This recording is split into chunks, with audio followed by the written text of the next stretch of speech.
Hi. They say that you should not drink and drive. They say you should not drink and operate heavy machinery. They say you should not drink and dial. They say you should not drink and text. What do they say about drinking and YouTube video making? I don't know. It's wine. So today, I walked away from a train derailment. I was on the train heading downtown. I was going to go to a work luncheon. It's my day off, but I was going to go anyway because one of the managers is leaving the department. And I was on the train, and it was heading just past the last above ground station, about to go underground, when suddenly there was a lack of smoothness, you could say, in the ride. You know, shuddering, and I thought, oh, that's not good. It's run over something, you know. And then the car started to buck from side to side and really bounce, and I'm just like, whoa, this is bad. This is really, really bad. And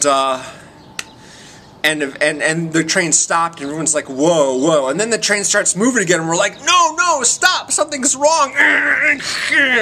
And we're all afraid because I'm on the corner basically that's closest to where the train is like moving. It's like leaning to one side. I'm thinking, oh no, we're gonna tip over. We're just gonna like tip over on one side right here, you know, and all the people to the left of me are gonna fall on me or something like that.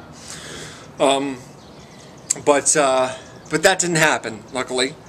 The train stayed level, it stopped, it stayed where it was, and what we found out is that the rear wheels of the train basically were tracked onto the track right next to us. It's like you've got one of those switches that makes the train go from one set of rails to the other. Well, I'm in like, the train is like 8 cars long, and I'm in the 7th car. It's like the second from the last. So all the cars 1 through 6 pass by the switch, and the front wheels of our car pass by the switch, but the second set of wheels get diverted, and the train moves to one side, and this is not good for a train. You know, it just doesn't work like that, you know. Whoa, whoa, whoa, what's going on here, you know, and women are screaming on the train, things, stop, stop, stop, you know, and I'm like, somebody hit the button, somebody hit the button. But it stopped, and we didn't tip over, and everyone was fine, no one was hurt. It took a really long time for anything to happen after that. We had the conductor come and sort of look at everything that happened and talk with us, you know, maintenance guys who were on the track at that point and find out what were the best thing to do. And eventually we had to all get out of the train and move to the next car and then transfer over the train that was heading the opposite direction because it was right next to us. In the meantime, all these trains are stopped. And they had to, you know, cut the power, obviously, because of the electricity. You know, you have the tracks electrified when guys are walking around on it. And so there was a scary moment for a while there, whereby I was worried that I might be seriously hurt or worse. But that didn't happen. It was okay, you know, and I'm fine and I'm not hurt at all, you know. But it did take a while for the thing to resolve itself, you know, understandable. So eventually, as we're sitting there for a while, you know, after about, you know, half an hour or so passes, the lady on the train gets on the mic and says, folks, we're going to be standing another minute. And I'm just like, no kidding. Everybody laughs. It was a really fun moment.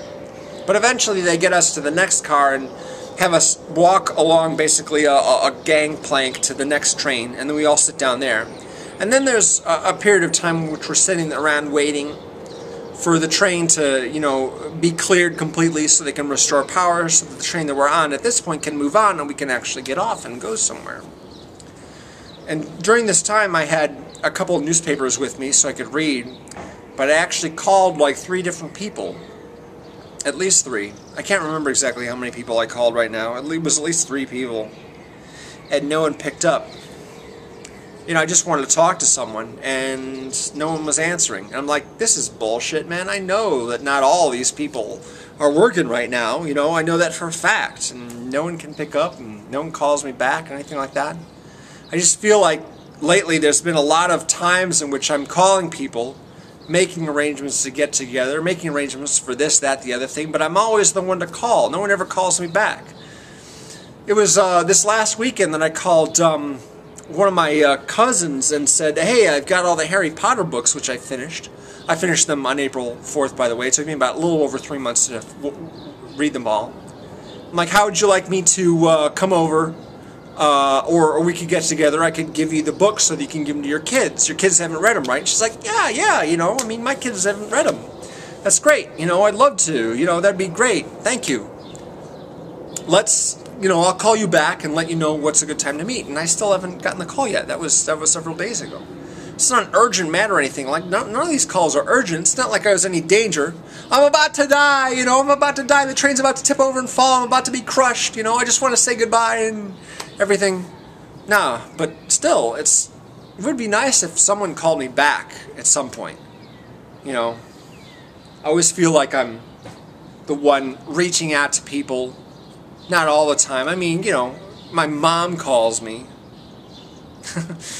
And I call her, but I mean, like, every time I want to do anything with people or talk to someone, no one, you know, it doesn't seem like anyone's ever calling me. I'm always the one calling them, and it's really aggravating after a while. I just feel like not calling anybody because they're, you know, eventually they might notice that they haven't spoken to me in a while.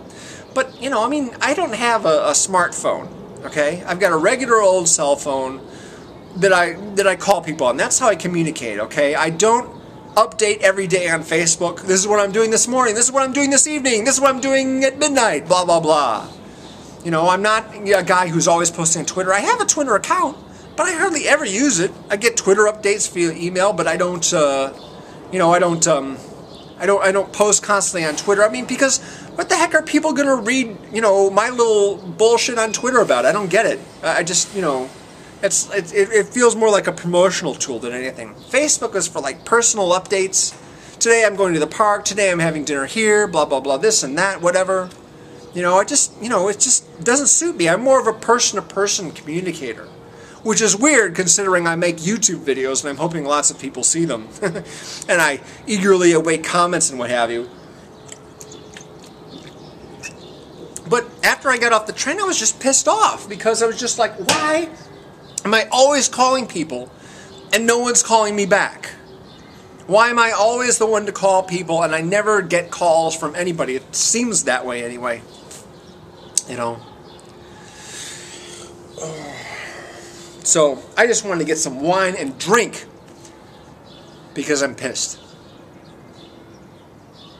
Oh, that's right. I have to talk about a movie that I saw this morning. Westworld. I saw Westworld this morning. Had never seen it before. This is for my 1973 series, by the way.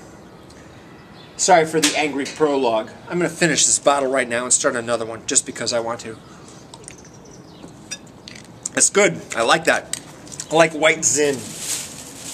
Westworld is directed and written by Micheal Crichton.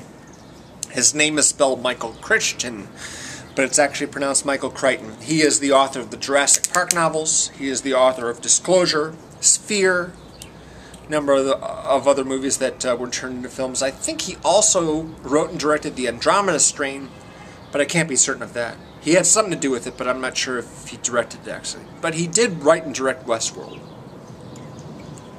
Westworld is a really fun concept to it. Westworld is about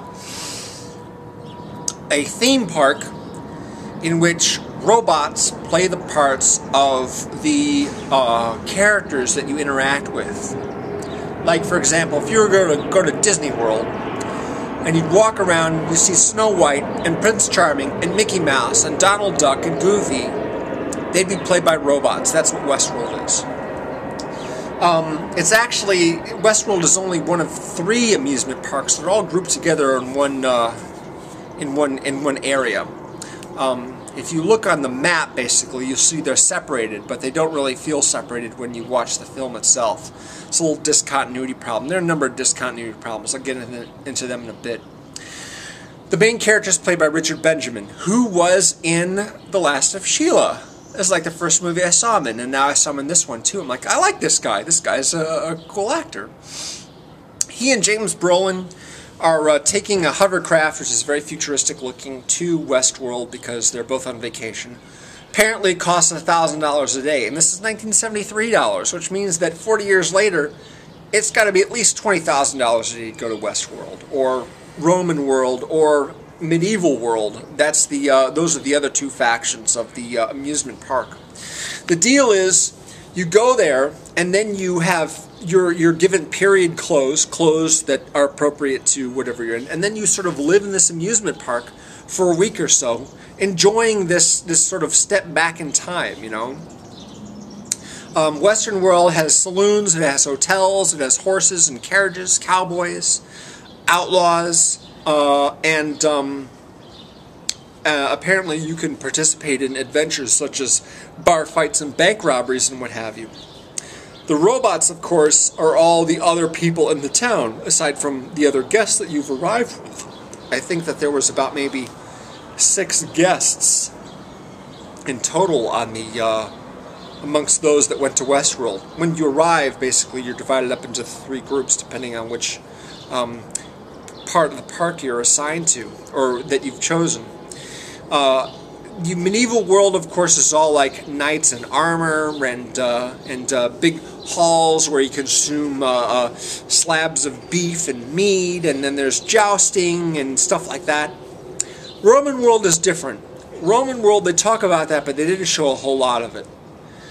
There isn't any mention of gladiator fight or anything like that, so I presume the primary reason going to Roman world is for sex.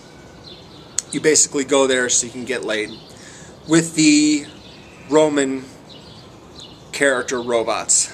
They have prostitutes in Western world, robot prostitutes. You go to the saloon, it's a brothel, there's a madam there, she has women there, you go upstairs to the room, they're all robots, you know, you can have sex with these very lifelike robots. And medieval world, of course, has serving wenches that you can, you know, bed and everything like that, but, you know, there's other things to do in Western world and medieval world. But Roman world apparently is just for sex. That would be my choice in particular. You know, I would enjoy that. I like Grecian dress. Women wearing Grecian dress. So, Richard Benjamin and James Brolin, who is the father of Josh Brolin, by the way. Josh Brolin being the main character from No Country for Old Men. They arrive there, and James Brolin, he's already been there. And he really sort of is already getting into the character of the taciturn gunslinger, you know, hanging out in the old western town. So Richard Benjamin, he's a little uneasy. He's not sure what to expect, but he thinks he's going to have a lot of fun. So he ends up palling around with James Brolin for most of the film. And in the early scenes, Yul Brenner, who plays one of the robots, is a gunslinger who challenges him to a fight. And so he guns him down. And he's just like, wow, this is amazing. You know, I can just shoot this guy. You know, I'm like, of course you can. He's just a robot. You can shoot anything you like. You know, just do whatever you want to. That's the whole point of being here. $1,000 a day gets you to live out your Western fantasy. So they, you know, eat, you know, at the hotel that they're staying at. They visit the saloon/brothel. They have a good time. But behind the scenes, there's some funky stuff happening with the robots. They're starting to malfunction. It seems like the malfunctions to the central logic system have been spreading from one part of the park to the other. And the head scientist is like, well, that doesn't make any sense. These aren't biological organisms, they're robots. Why is it that there's so much stuff happening here with the robots? And like, I don't know, sir, we're looking into it, you know.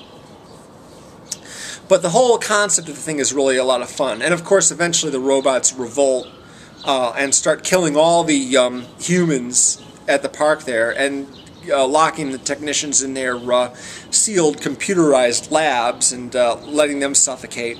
And so it's up to Richard Benjamin to figure out what's happening and to escape with his life.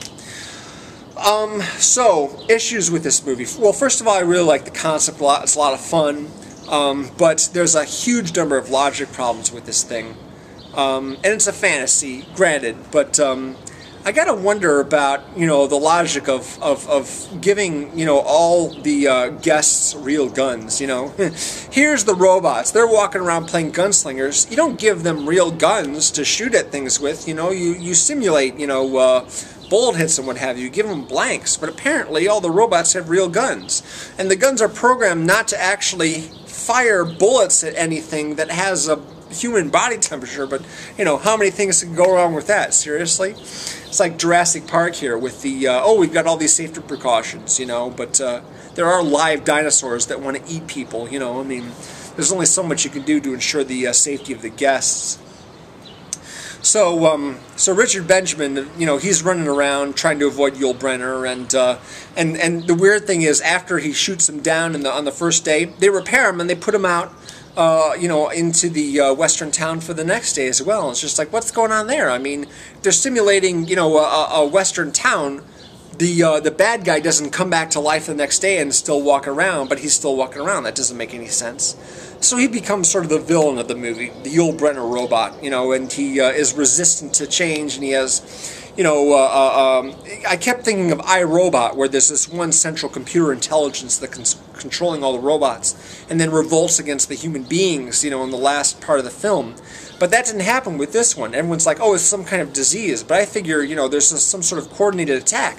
When all the robots from all the different parts of the theme park start revolting and killing all of the human guests and the people, the staff that actually works there, thinking, well, there's some reason for this, but there isn't, you know, or at least they don't say that there is.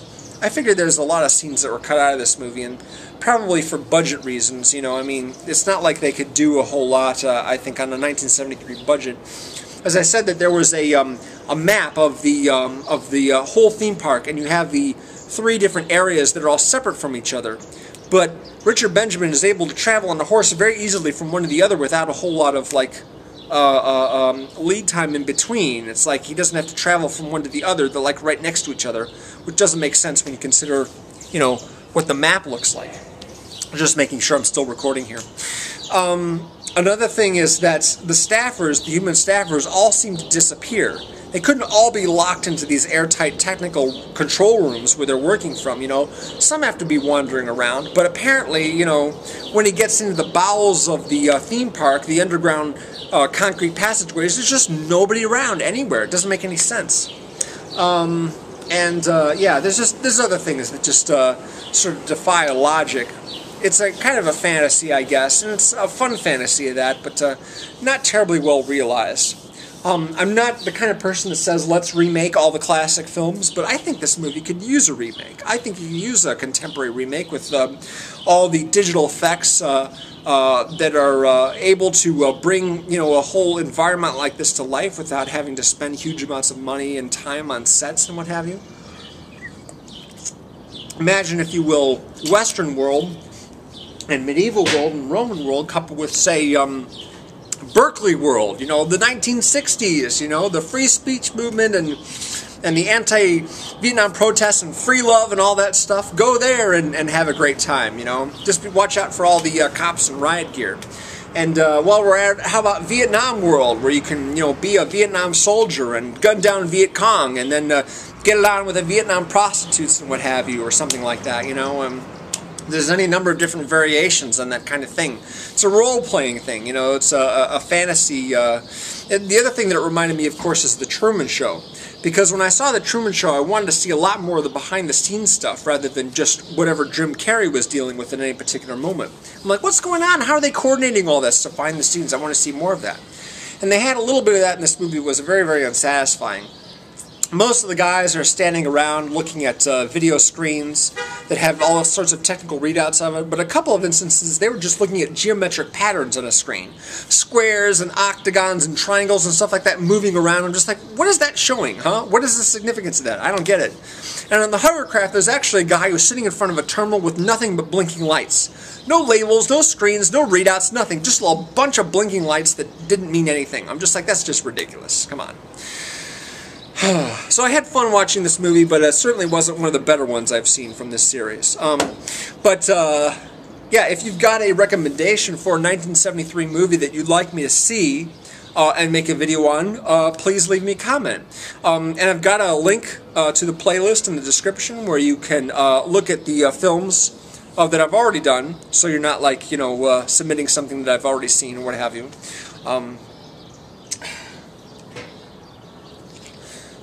Cheers. Damn it, why won't anyone call me back? Thank you very much. Appreciate all your comments. Appreciate the feedback that you give me. Really do.